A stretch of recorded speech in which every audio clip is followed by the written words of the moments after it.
नमस्कार साथियों। जैसा कि हम लोग उपसर्ग पढ़ रहे थे और उपसर्ग की आज ये हमारी 6वीं क्लास है। हमने कुल पीछे 5 क्लासों को देख लिया था।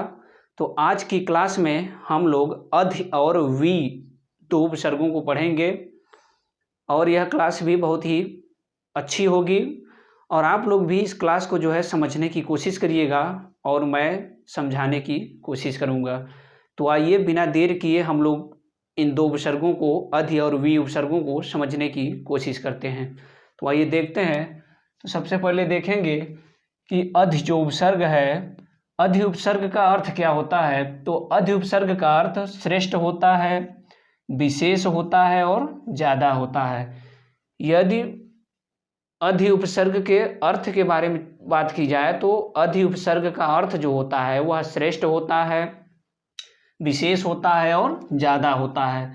यदि बात करें कि यदि उपसर्ग से बनने वाले शब्दों में कौन सी संधि होती है, कौन सी समास होता है, तो अधि उपसर्ग से बनने वाले शब्दों में व्ययभाव समास होता है तथा शब्दों का संयोग होता है और इसमें दीर्घ, यण और व्यंजन संधियाँ होती हैं। कौन कौन सी संधि होती हैं? दीर्घ संधि भी होती है, यण संधि भी होता है और व्यंजन संधि भी होती है। तो आइए देखते हैं, इसमें कुछ नियम है, उन नियमों को सबसे देखेंगे।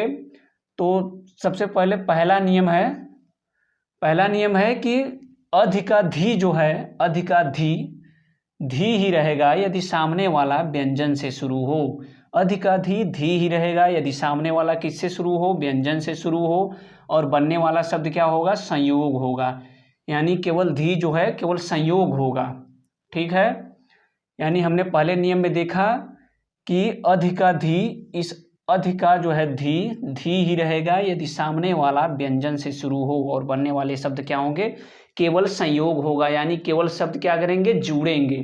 ठीक है। तो आइए उदाहरण देखते हैं। तो जैसे देखिए, एक शब्द है कार और इसमें अधि उपसर्ग है। क्या है? एक शब्द कार है, इसमें अधि उपसर्ग है, तो इनका क्या होगा? केवल संयोग होगा। तो ये हो जाएगा अधिकार। क्या हो जाएगा? अधिकार हो जाएगा। ठीक है। यानी हमने देखा कि अधि का जो है धी, वह धी ही रहेगा यदि सामने वाला व्यंजन से शुरू हो और बनने वाले शब्द क्या होंगे? केवल जुड़ेंगे, यानी शब्दों का संयोग होगा। ठीक है। तो देखिए सामने वाला क्या, ये कार हमारा शब्द था, क किससे शुरू हो रहा है? व्यंजन से शुरू हो रहा है। अधि क्या है? यह अधि क्या है? उपसर्ग है, तो धी का क्या होगा? धी ही रहेगा। तो देखिए हमने अधि प्लस कार बराबर क्या हो गया? अधिकार हो गया। उसी प्रकार से देखिए हमारा भार शब्द है, भ किससे शुरू हो रहा है? व्यंजन से शुरू हो रहा है, अधि उपसर्ग है, तो धी का क्या होगा? धी ही रहेगा। यानी दोनों शब्द मिलेंगे तो केवल बस वही शब्द बनेगा, यानी दोनों का केवल संयोग होगा। तो ये हो जाएगा अधिभार। ठीक है। उसी प्रकार से हमारा नायक शब्द है, नायक भी व्यंजन से शुरू हो रहा है, तो क्या हो जाएगा? जब दोनों मिलेगा तो हो जाएगा अधिनायक, अधिनायक हो जाएगा। ठीक है। उसी तरह से हमारा अधि प्लस करण है, करण शब्द है, क व्यंजन से शुरू हो रहा है, अधि उपसर्ग है, तो इनका संयोग क्या हो जाएगा? अधिकरण। क्या होगा? अधिकरण हो जाएगा। उसी प्रकार शेष शब्द है, अधि उपसर्ग है, तो इसका संयोग होगा अधिशेष। क्या हो जाएगा? अधिशेष हो जाएगा। उसी प्रकार से गम उपसर्ग, गम शब्द है, ग से शुरू हो रहा है, ग व्यंजन से, अधि उपसर्ग है, ये तो हमारा बनेगा अधिगम। क्या बन जाएगा? अधिगम। ठीक है। इतना समझ में आया होगा।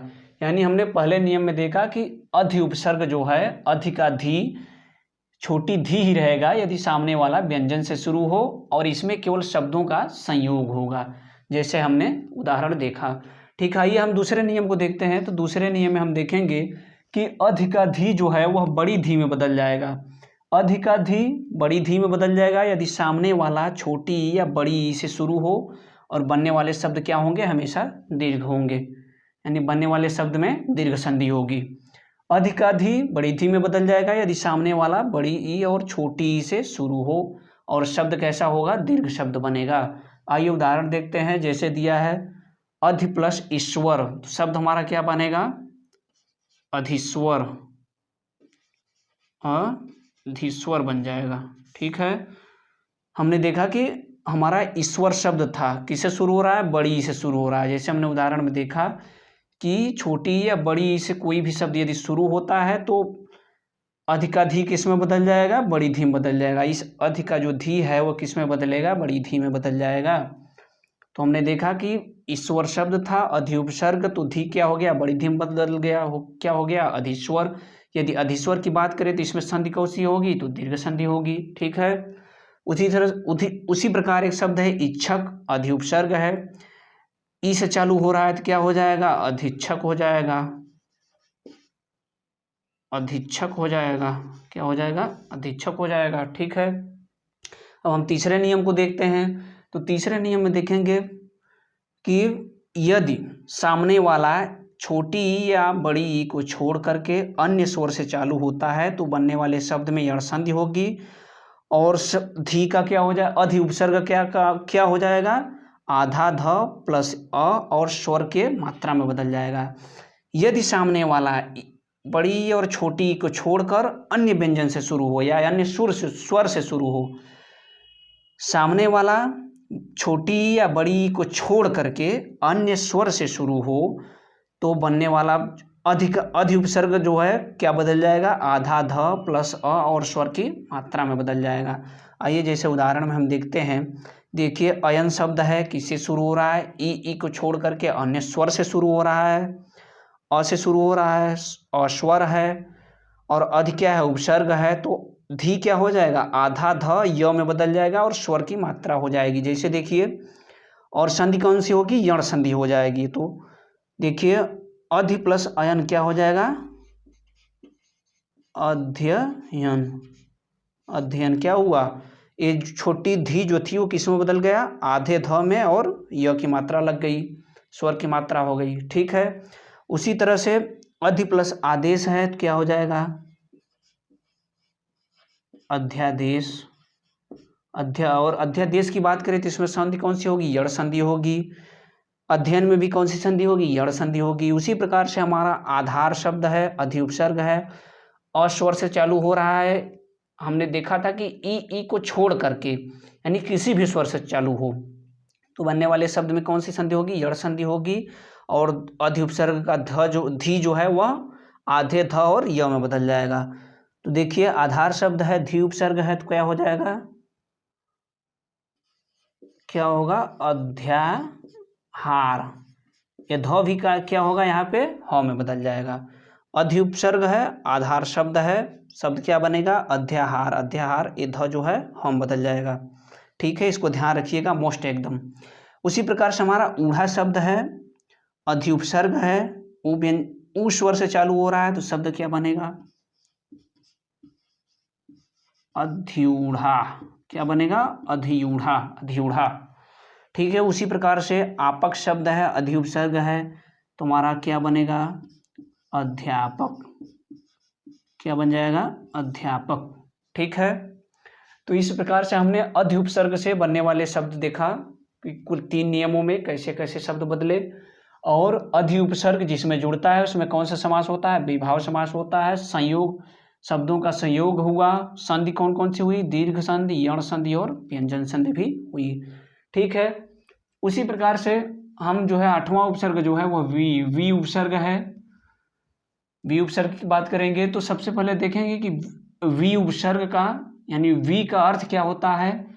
तो वी का अर्थ रहित होता है, अति होता है और विशेष होता है। यानी बात करें कि वी उपसर्ग का अर्थ क्या होता है, तो वी उपसर्ग का अर्थ रहित होता है, अति होता है और विशेष होता है। इसको भी हमको ध्यान रखना है क्योंकि कभी कभी एग्जाम में जो है उसका उपसर्गों का अर्थ ही पूछ देता है, ऑप्शन दे करके उपसर्गों का अर्थ पूछ देगा कि इसमें से कौन सा नहीं होगा, कभी पूछ देगा कौन सा होगा। ठीक है। और वी उपसर्ग जिन शब्दों में जुड़ेगा उसमें शब्द कौन सा समास होगा, तो विभाव समास ही होगा। संधि होगी दीर्घ संधि, यण और व्यंजन संधि, बनने वाले शब्द क्या होंगे, संयोग होंगे। यानी हमारा अधि और वी जो उपसर्ग है दोनों सेम होंगे। इसका अर्थ केवल अलग होगा, अधि का अर्थ श्रेष्ठ, विशेष और ज्यादा होगा, जबकि वी का अर्थ जो होता है वह रहित, अति और विशेष होगा। बाकी जो समास अधि उपसर्ग में होंगे वही वी उपसर्ग में होंगे।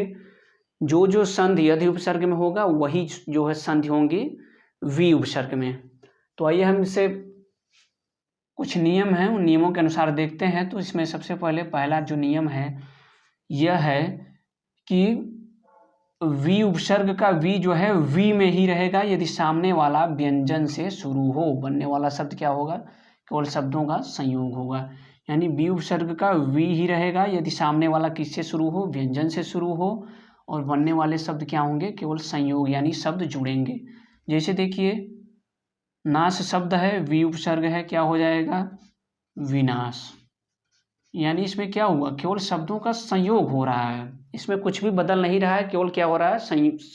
शब्दों का संयोग हो रहा है। उसी तरह से हमारा जय शब्द है, वी उपसर्ग है, किससे शुरू हो रहा है? व्यंजन से शुरू हो रहा है। देखिए क्या हो जाएगा? विजय हो जाएगा, विजय। उसी प्रकार कार शब्द है, व्यंजन से शुरू हो रहा है, वी उपसर्ग है, क्या हो जाएगा? विकार हो जाएगा, क्या हो जाएगा? विकार हो जाएगा। उसी प्रकार से हमारा देश शब्द है, वी उपसर्ग है, तो शब्द क्या बनेगा? विदेश बन जाएगा। उसी प्रकार शेष शब्द है, वी उपसर्ग है, क्या बनेगा? विशेष, विशेष बन जाएगा। उसी प्रकार से नायक शब्द है, वी उपसर्ग है, क्या होगा? विनायक, विनायक हो जाएगा। यदि एग्जाम में पूछे कि विनायक में कौन सा उपसर्ग है? वी उपसर्ग है। विदेश में कौन सा उपसर्ग है? वी उपसर्ग है।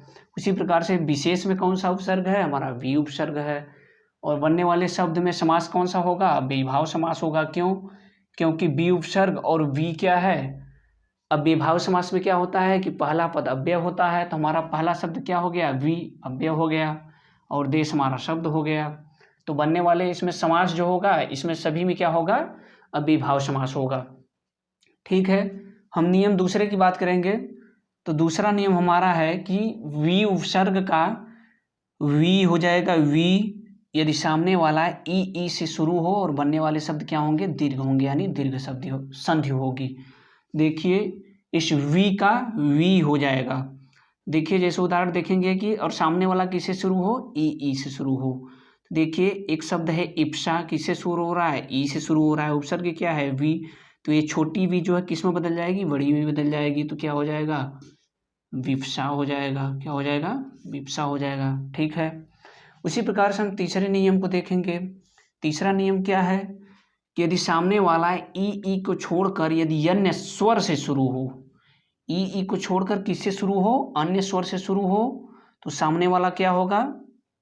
सॉरी, यदि सामने वाला ई को छोड़कर अन्य स्वर से शुरू हो, किससे शुरू हो? अन्य स्वर से, तो वी उपसर्ग क्या हो जाएगा? आधा व प्लस आधा य और स्वर की मात्रा में बदल जाएगा।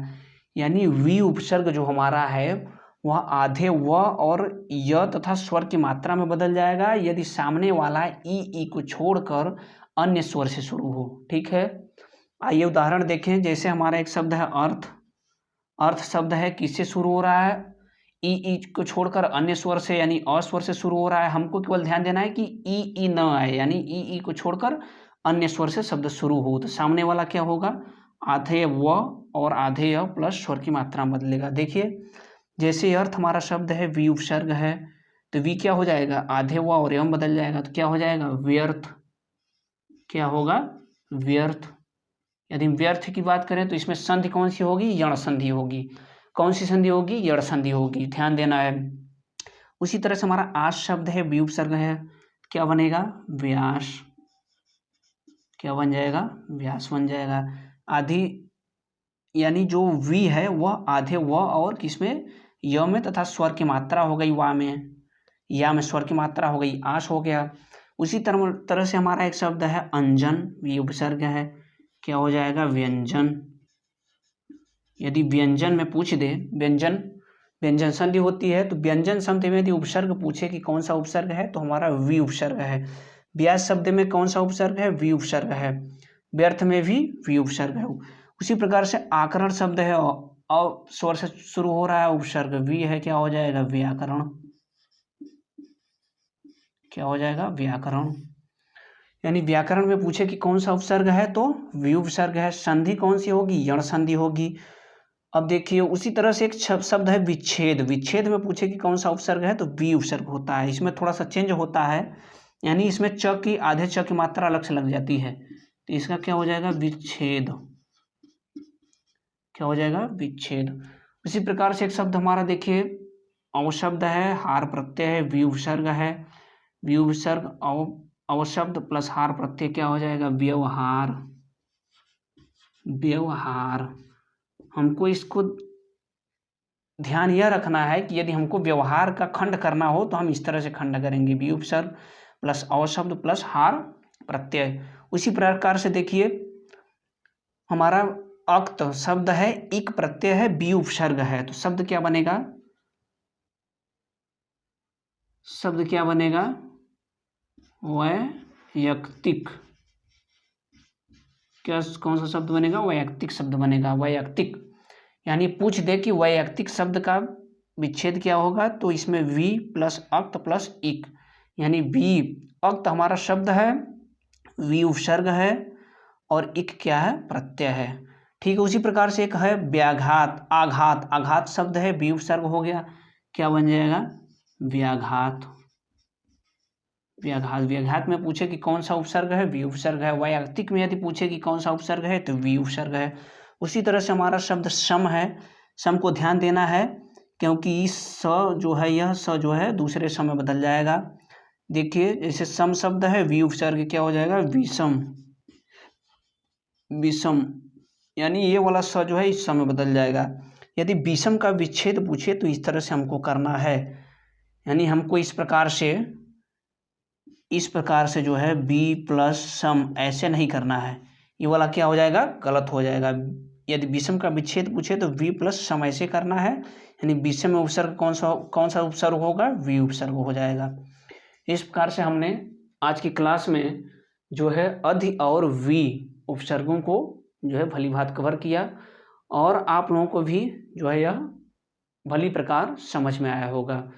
तो यदि आज की यह क्लास आप लोगों को अच्छी लगी हो तो मेरे चैनल को शेयर करिएगा, सब्सक्राइब करिएगा और बेल आइकन को भी दबा दीजिएगा।